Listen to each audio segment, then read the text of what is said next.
Hello, welcome and thanks for joining me. Maybe you're thinking of buying a TM6 or you just like to follow along with recipes, or possibly you might be after some tips or tricks. Either way, hopefully you're in the right place. After months of waiting here in the UK following its release in other parts of the world, finally it's here. It's the Thermomix cutter. As soon as it's released, I was right over to Volverk's website to get one on order before it potentially sold out. I do have to say, like most things Thermomix, it comes with a hefty price tag of £99. Wow. Following my order placement, it arrived quickly within 2 days. So you might be thinking, if you didn't already know, what does this little contraption do and how can it benefit my Thermomix? I do have to say that basically it turns your Thermomix into a regular food processor, giving it the slicing and grating options, which of course will make it more than convenient for knocking up quick salads, coleslaws, grating, that kind of thing, and slicing potatoes for a good old potato gratin. So I really do hope that this thing works out. It's really good. It does what it says on the tin, and most of all, it's worth £100. I'm going to be testing this today by slicing a few potatoes for a gratin, and I'm going to be doing a basic slaw, which is a recipe built into Cookie Doo to make the most out of your cutter. If you already own one of these, you might not be aware that if you go on Cookie Doo and you hit the filter button and search cutter only recipes, you'll be presented with about 180 recipes or so specifically designed to use with your cutter. So as I always say, what are we waiting for? Let's put this thing through its paces. So firstly, before we crack on, what do you get for your cash? So firstly, this is the cutting and grating disc. One side up will slice and the other side up will grate, and it seems to me that it makes it quite clear on each recipe which side up to put the cutter. Just be a little bit careful. It's really sharp, that, so it pretty much looks like a standard food processor blade. But what I will say is you can have thick or thin slices depending on whether you want thick or thin. The Thermomix will rotate in the right direction so you get what slice you want. Pretty good. So what else do you get for your investment? Do not lose this. This sits in the bottom of the bowl, and without this you won't be able to use your cutter, so don't lose it. Next is some standard injection molded plastic. This is the bowl where your peelings and gratings will end up. Next is what makes your Thermomix look like a standard food processor. This is the feeding spout. It's quite small actually. There's a small fitting and a slightly larger fitting, but a lot of the stuff you have to cut down to get it to fit. And that's just like a plunger thing for poking your vegetables down with. Right, let's show you quickly how to assemble this. Firstly, this is your drive shaft. Again, don't lose it. So firstly, we're going to place this in the bowl. Let's show you how. So here we go. Just make sure, twist it and make sure it's inserted properly. Stage one. Stage two, we're going to grab the cutter basket. Easy just to line up the little handles with the bits on the side of the bowl. In it goes. That's nice and easy to fit. No problem at all there. Next is the slicing blade. Again, be careful. Sharp edges and all that. So side 2 is the grating side up and side 1 is the cutter side up.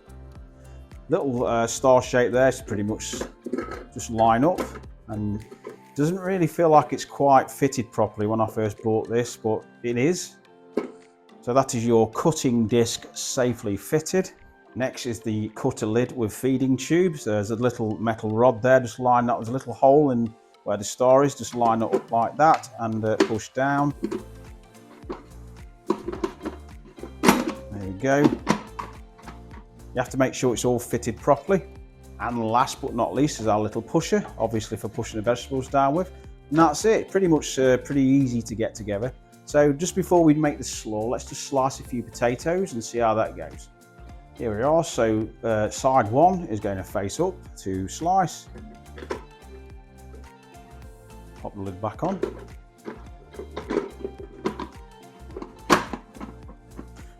Now we're going to go to the slicing mode. Get rid of that. And we're going to cook some thick slices. As you'll see, I've had to cut this potato down a little bit to get it to fit. Down with a little pusher. Just do one more. Again, I've had to cut this potato down to get it to fit, but I've only lost a little bit, so it's no problem.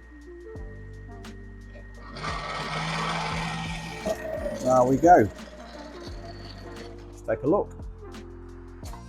Let's examine the evidence. To be fair, they look pretty damn good, really. Pretty uniform. I've not peeled these. Yeah, that's absolutely spot on. I think they'd be the right thickness for a gratin dish. So pretty excited, I must say, and I do admit that this is the first recipe that I've used specifically for the cutting attachment. So place bowl on mixing bowl lid, pretty standard. Next, weigh in 100 grams of green apple cored, cut into wedges that fit into the feeder. So this is one whole apple. And that's a little bit more. I mean, it's only a slaw, 115 grams, so it doesn't really matter. We're not exactly baking. So, hey, 150 grams of carrots peeled. 130, that will do. And 30 grams of red onion, optional. I like a bit of red onion, so that's got to go in my slaw. 49, that'll do. Again, it's only a slaw. Next, 200 grams of white cabbage, thickest part of core removed. Cut into wedges that fit the feeder. I'm just going to switch bowls for this just to keep my cabbage separate so it doesn't fall apart. There we go, 193. Next, set bowl aside, or bowls in my case. Insert Thermomix cutter shaft and basket, then insert cutting disc with side one slicing facing up. Okay, so we've already done this. In, pop that on like so. Place cutter lid on cutter and insert cabbage wedges in wide part of feeder, insert pusher then, and then it's going to ask us to go to thin. Let's just do this first.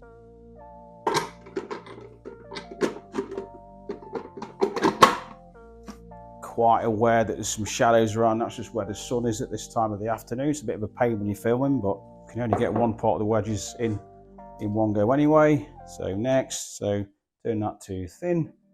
Get that spinning.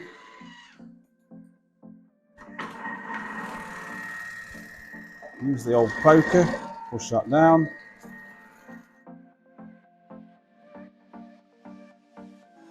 Okay, that's that done. Next, repeat until all wedges are sliced. We've already done that. Transfer to salad bowl. Stir to separate the slices and set aside. See how things look.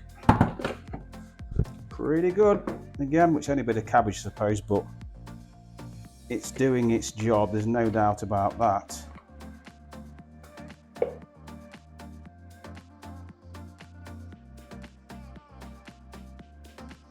Lovely. Place cutter basket and disc back on with shaft with side one slicing facing up, so it's pretty much exactly the same as it was. I'm not going to bother cleaning the bowl out. That'll be absolutely fine. Just make sure I've got the right side facing up. Lid back on. Insert cutter lid and insert onion quarter vertically in wide part of feeder. I do have to say that Cookie Doo has improved a little bit with recipes, giving me this little guide, this little photo guide, so that really does help. Go to thin. A bit of helping hand. Remove cutter lid, invert disc with side two grating facing up. So I guess now we're going to grate some carrots. Good stuff. We're getting used to it all. You will find every time you take this lid off that the blade will stick. This side too. I've not used this grater before, so quite eager to see how this turns out. Place cutter lid on cutter and insert carrots in wide part of feeder, insert pusher. Okay, so again it's got a little photo for a bit of guidance. Let's pop the lid back on. That's it. So let's just get these ready to roll. And turn speed selected to thin.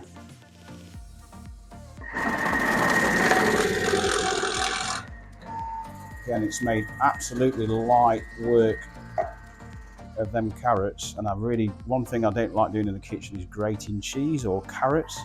It's really a laborious task, so good stuff. Insert apple wedges in wide part of feeder, insert pusher, turn to thick. Away we go again.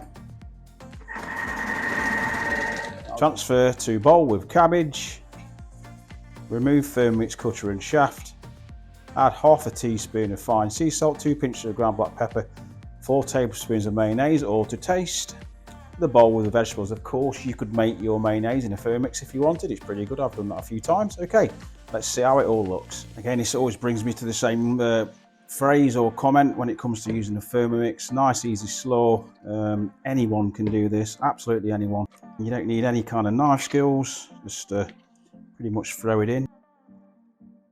So a pinch of salt, just for season to taste. You might need a wee bit more, a wee bit less, depending on your palate. A little bit more black pepper, and in with some mayonnaise. 3 tablespoons here. This is the half fat stuff. And that brings me to the end of my first Thermomix cutter recipe video. And that's not a bad looking slow for saying how easy it was to make. I'm pretty impressed. Let's just give it a quick taste.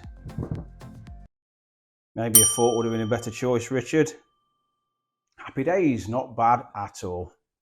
So my conclusion, what do I think of the new Thermomix cutter? Well, it does exactly what it says on the tin, like I mentioned in the video. It grates, it slices, and generally turns your TM6 into a run-of-the-mill food processor.